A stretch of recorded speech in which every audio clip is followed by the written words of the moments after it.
What's happening? Have you enjoyed your last few days here? On Earth?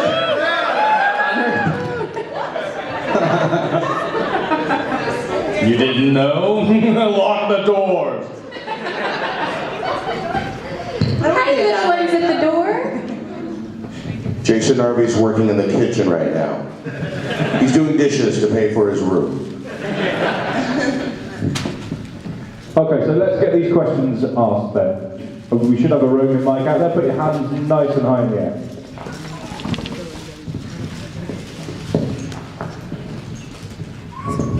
No. And yes. Any questions for Mr. Font, aka Mr. Fontastic? aka With the Font? With the Font?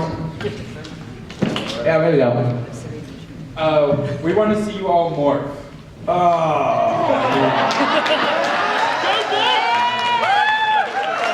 that a question? That was a statement. That's Orion, right? Yeah. I love you so much. Is it okay if nothing happens when we do the motions? Ryan assaulted me earlier, he punched me. All right, I'll go. I can't remember shift into turbo. I can only remember Zeo. So, Whatever you remember. word. Oh, but you've got to clap before I do it.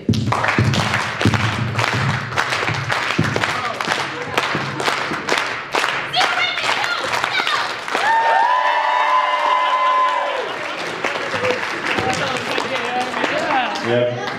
That was amazing.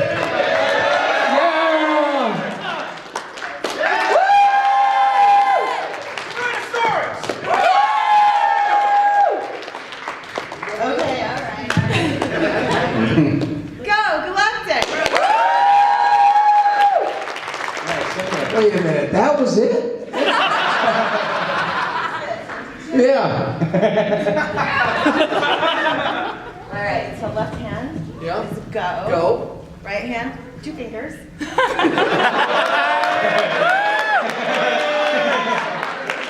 Ow. Ow. Yeah, these fingers go on the left. Of course they do. Is that what they're calling it these days, huh? Ready? Time for Time Force. Come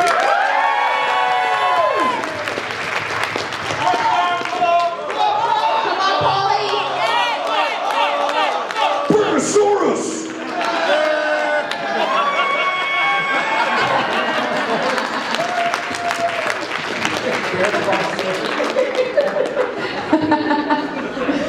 Yes. Oh wait, can I say something real quick? Of course. I thought you said we want to see you guys more. That's what I thought he said.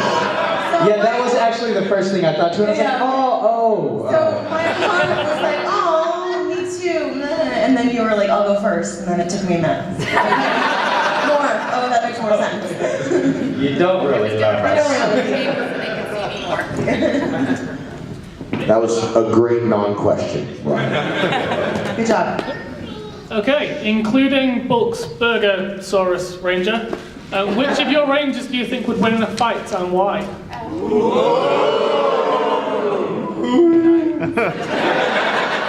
Well, my ranger can travel back in time, so if I get beat up, I'll just go back and try it again. Try it again. Edge of tomorrow, right? Yeah, exactly. Keep going back. Always bet on black. Hey, no, that's dumb.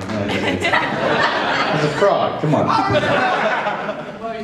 I mean, if you think about it, like the T-Rex doesn't really have any arms. Like, what's he gonna do? I don't know. I probably wouldn't win that many fights, actually. Can't put anybody in an armbar. Can't put me in an armbar either, so. I could just run them all over with my Suzuki. So, do a star. Finish line. That'll stop him. Yeah, that's Suzuki Samurai. That'll stop him. Yeah, I know. If I can get it started. All right, next question. Hi, my question's for Paul. Paul, you said in the commentary that you and Jason had more scenes in the movie. Can you tell us a bit more about them? Sure. Yeah. Well, the whole bit. I mean, the photo that you've all gotten from us at this show is Jason and I in the ooze, and David and I in the ooze selling booth in the park. So there was a point in the movie where he puts the whammy on us and we turn evil-ish. And we serve Ivan Ooze as well through part of the movie. But they had already kind of really focused in on young Fred, and that was kind of the storyline that normally you would have Bulk and Skull kind of doing. So a lot of our scenes got cut out, but that was fine because we were in Australia for months. So it was a pretty awesome vacation. Plus they gave you $50 a day for food and stuff. Yeah, well, we never spent that money. We just saved it, and then we were like, let's go motorboating. Let me choose another phrase.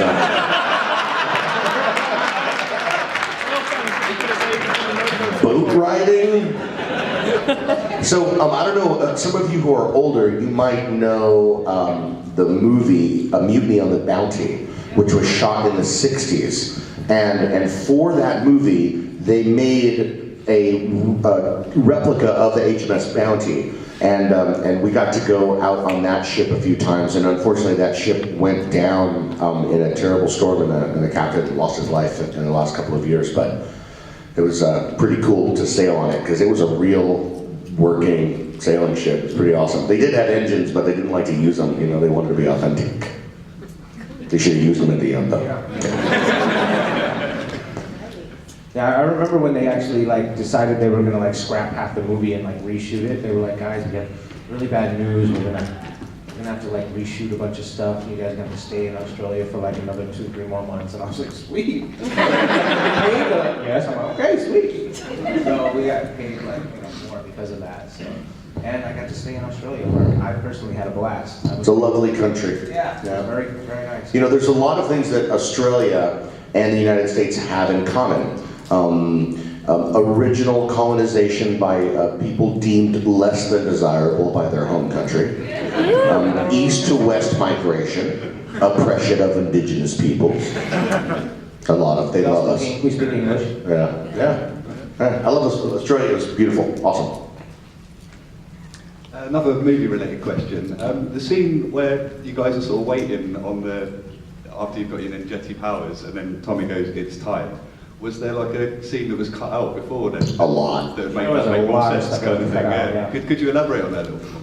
It's all the training stuff we did. Yeah, But the story kind of changed too, because I know that they were giving us, originally I didn't have that line, "I'm a frog." That was something I asked if I could do. Originally, the frog, he's supposed to be fast and he's quick or something. And so my training was I was trying to catch a fly with chopsticks, but I couldn't. So then I pull out my Power Ranger gun and start shooting them all. So I was a quick draw, and that was going to be my thing. That's how he was a frog. He's just really fast. But that all got cut. Yeah, there was a whole big training sequence that was shot with somebody else. The Dulcia you see in the movie was not the one. It was Mariska Hargitay, who was from the Law and Order SUV series, and she was Dulcia for a while until they brought it. Yeah. And we did all sorts of stuff. All kinds of Law and Order SUV? Yeah, S.P.D. They just drive around in a Law and Order Turbo. Land Rover? Law and Order minivan. Just look for crooks? It's kind of like CSI Minneapolis. But yeah, there was this huge training sequence that we did where we were having to hop on these. We were in these gardens. What were those gardens? The Japanese gardens or whatever? It was Asian. Yeah. Chinese gardens. These big, huge rocks that were in the middle of that lake that they had there. Yeah. Tommy was having to hop across those rocks, and there was all kinds of stuff. Which didn't make sense because he's not the frog. A little bit more sense than the frog. What year was And this? there's so much footage that you guys will never even see. The rats that we fought that one episode, and that we were Rangers Back in Time. Those were the original rats that were going to be what you saw as the Purple Ooze guys. Did you guys know that Jason Font was actually in the Power Rangers movie? The young protagonist, Fred, is Jason. Yeah, He was just very young then, and he's grown up. Like a chameleon up there. He's 27 years old.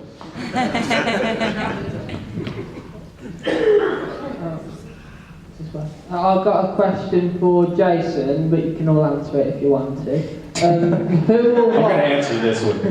who or what inspired you to act? His mom. Risky business. It was risky business, actually. The story was I had gotten the flu. I was real sick and throwing up, and I was a sophomore in high school, and I had not seen the movie Risky Business. So my mom rented it while I was home from school, and it just looked like it was so much fun. I just thought that just looked like what I wanted to do. And because of that, after I was done, I played college and pro baseball, but once I was done, I headed out to LA and just dove in. But it was because of Tom Cruise. That's awesome. That's interesting. It So is did you run quiet. around your room, sliding around? Did you slide around in your room in your underwear? What's that? Did you slide around in your room? I did it earlier today. Yeah.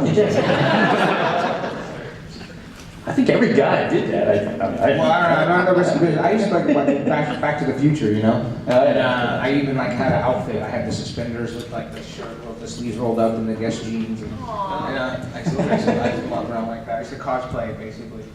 Known as cosplay. Yeah, my mom, she's Korean. She's a seamstress, you know, but she, like, I really liked Superman, but she didn't get the colors. Like, it was just, she was whatever, it had an S. And so it was like green and red and blue, like, had all these different colors, and I was so proud of it. My Superman. I guess I could post it sometime, but that'd be embarrassing. I want to see this costume. As a matter of fact, I bet she still has it. That'd be awesome.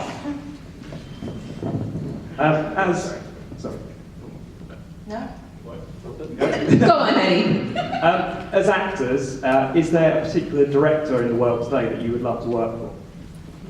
Is there a director we'd like to work A with? particular one. Like the big- Steven Spielberg for me.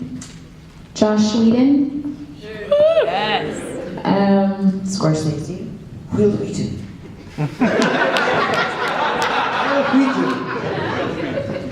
Those are the two I can think of right now. Fred Savage. Fred Kelman. No. Paul Thomas Anderson for me. I like Boogie Nights and Magnolia was pretty cool. I liked the way he did that. So. John Woo.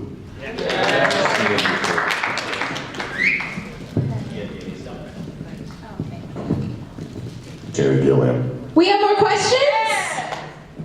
Thank you, Cass. Thank you! Thank you, Cassie! There we go. Hey.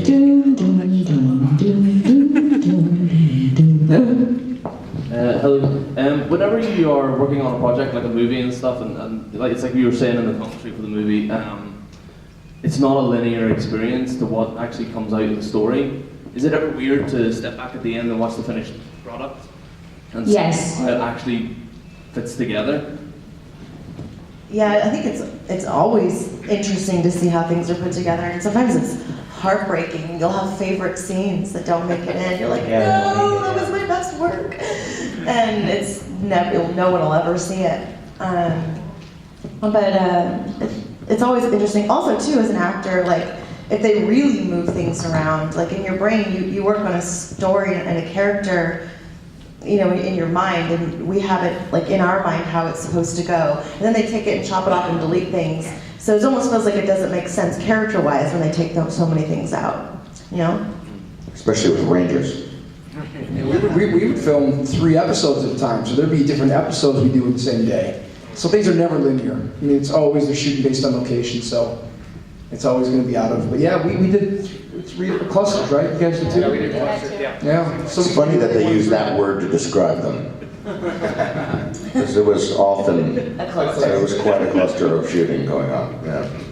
You know, as an actor, you generally mostly have to put those linear issues out of your mind because you're really concerned about this scene.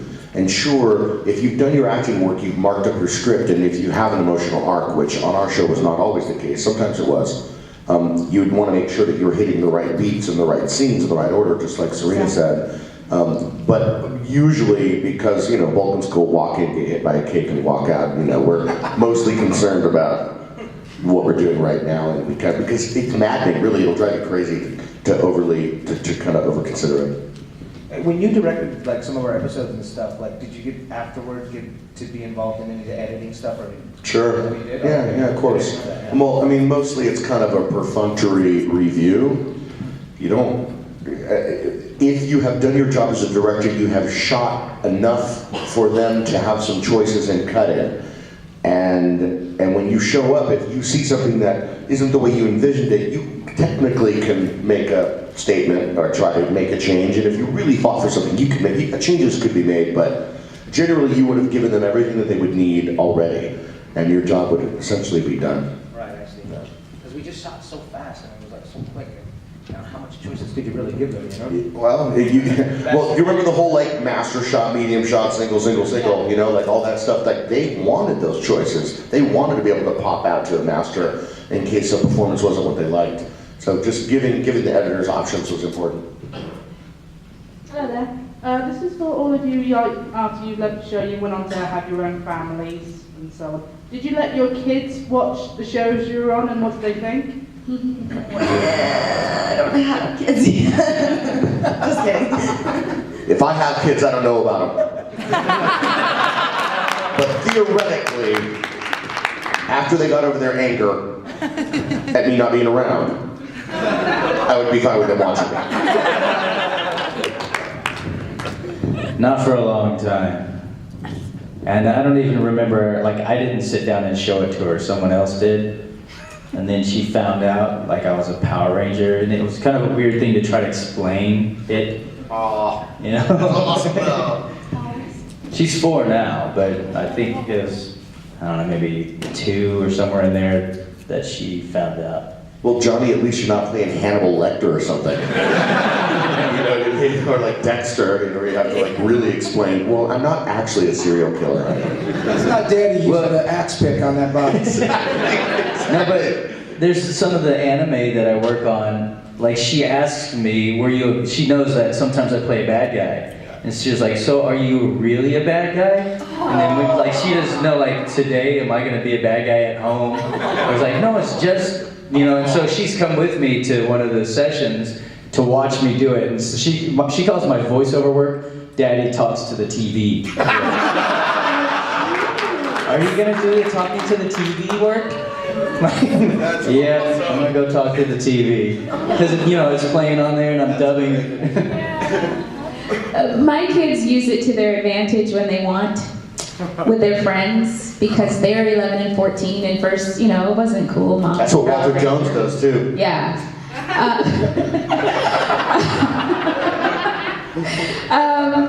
First they were like, oh yeah, Mom was a Power Ranger, they'd see me on television and be like, okay, cool. But since I've done other things since then, they're like, oh, Mom, such and such is on, there you are, and they'll pause the television. And they'll pretend like they don't care. But then when their friends find out, the work that I've done or whatever, then they're like, yeah, that's my mom. Yeah, Mom, such and such wants an autograph. Oh, so now you want to acknowledge that okay, I see how it is. So it's kind of clean your room and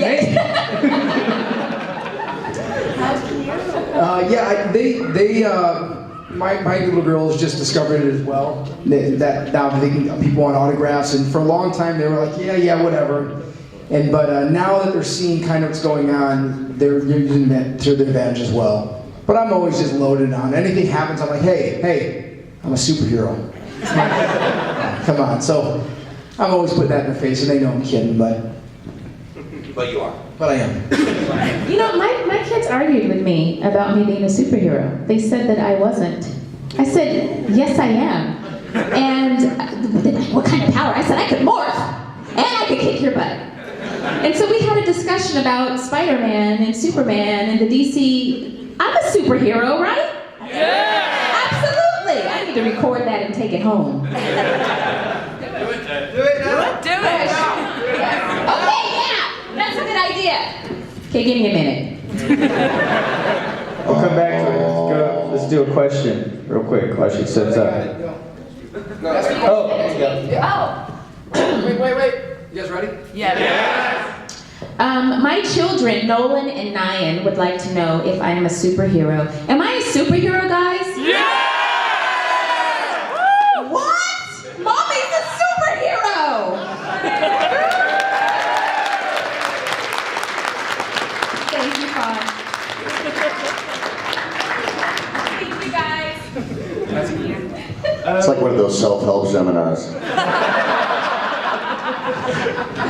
Feel better about yourself in only 20 seconds. I'm good at $29.99, 3 installments. No, it's actually 80 quid. Thanks. Did you have any arguments or disagreements with the writers or the directors on certain ways stories were going or the way your character was going? Sure. There were a lot of... Yeah, of course. We love that. Because, I mean, you know, that kind of creative tension, that interplay, that interchange between actors and producers and directors, I mean, there's conflict and tension all the way down the line. All the way to you guys watching it and having an opinion and going, you know, and sometimes even the viewers can affect what's happening on a show that's in process. You know, where some shows will start off doing one thing and then they like do some focus group testing and it's not so good, and they'll kind of like change and steer the show a different way. I thought those things Like Tanya and Adam.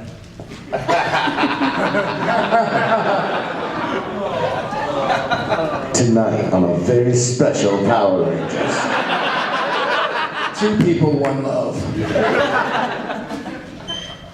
Hi guys. I imagine before you were on Power Rangers, or since you finished, you've read for more serious or adult theatrical positions or scripts. Were there ever any scripts for Power Rangers that made you cringe or think, oh, I can't believe I've got to say that for the camera? Absolutely. For me, like, so many, right? What's that? I know that there were a lot, absolutely.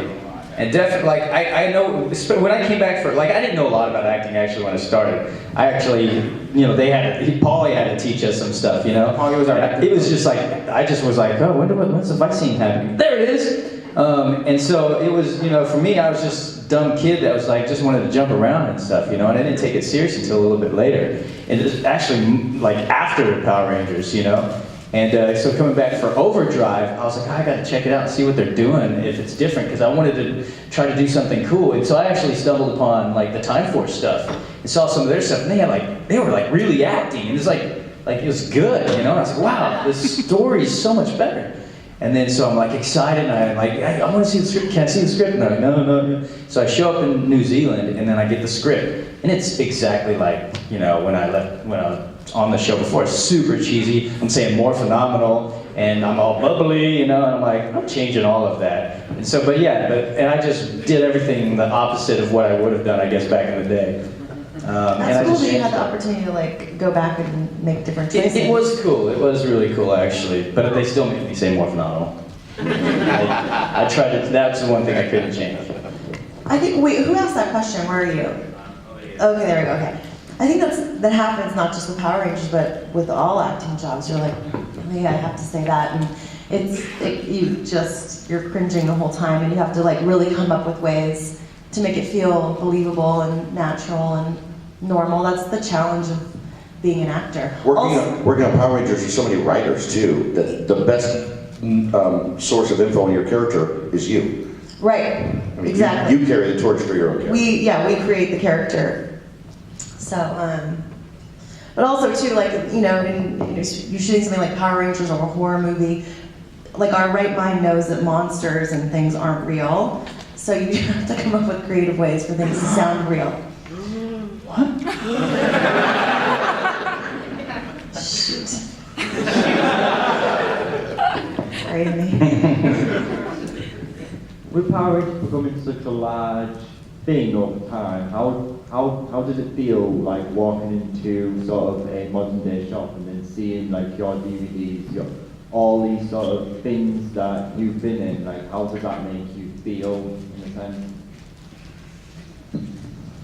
It feels good to be a part of something. How does it feel walking into like a store and seeing Power Ranger stuff and things like that? It feels amazing to be a part of something that's so huge and still is so huge. And I remember someone asked a question earlier, would you have ever thought, 20 years later people would remember who you are? And no. When I was doing the show, when I auditioned for the show, I was in college, so I didn't watch a lot of television, so I didn't even know about Power Rangers when I auditioned for it. I know, slap me. No, I didn't. And then after I got on the show, I started learning, how big it was and everything. But even when I was on the show, I still didn't think that when I left the show, people would remember who I was or what I did or episode 399. It's a blessing. And thank you guys again for even being here. I mean, you guys are here to see the Power Rangers, and thank you so much for coming. Give yourself a round of applause. Yeah.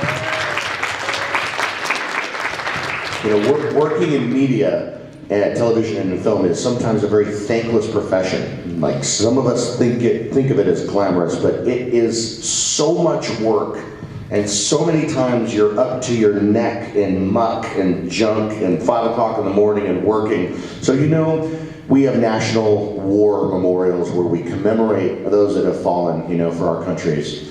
And when you see that icon, it evokes the memories and your thankfulness for everything that has gone before and the folks that have made sacrifices for you. When I walk into a store and I see a Power Rangers DVD, I remember 15 years of hard-fought, really good work with 20. really fine actors. And so to 20. me, that... What? 20. Yeah, no, I'm younger than that. So. I know, you were 10 when it happened. I know. It definitely, it makes me think of all the times that we've all shared together as a team. Yeah. You weren't sure. It's all right. There was a war memorial in there. I was like, I need to clap for that. I'm curious whether working on Power Rangers opened up any doors in the acting profession, or whether it was a good thing, bad thing, if it went well, kind of thing coming from it. I felt like afterward, when I was really trying to get work, that it was like not a good thing. Like immediately after, it was just rough. But now that it's retro and cool, it does open doors. But It opens doors at clubs. It does. But you know what though? You told me the story just that you were working with Koichi, Power Rangers, and that helped kickstart your anime career, right? It did. I mean, I could tell you that real quick, but it was because of a total fluke, though. I mean, I did an independent film with Koichi, who did the stunts, and the audio was screwed up because it was a Japanese camera, a Japanese stunt team, but the sound guys weren't, and somehow things got messed up, and I was dubbing my character, and then the producer walked in and heard me, and he was like, "You got a good hero voice," and asked me to come audition for Trigun, which is an anime, and that was my first role, so I booked that, and it really opened the door. But it was a total fluke, like if they got the audio right. But it wasn't supposed to, because you were supposed to be where you are now. That's awesome. I didn't know that. For Power Rangers, for me, it didn't, it gave me the experience about camera right, camera left, hitting my mark, and so it set me up for the things that I'm doing now. I can't say that it opened any doors, like they were like, oh, we're gonna give her this role because she was a yellow Power Ranger. No, I still had to audition with hundreds of other people for every role that I go out for. But it did give me the experience that it really helped me on sets today.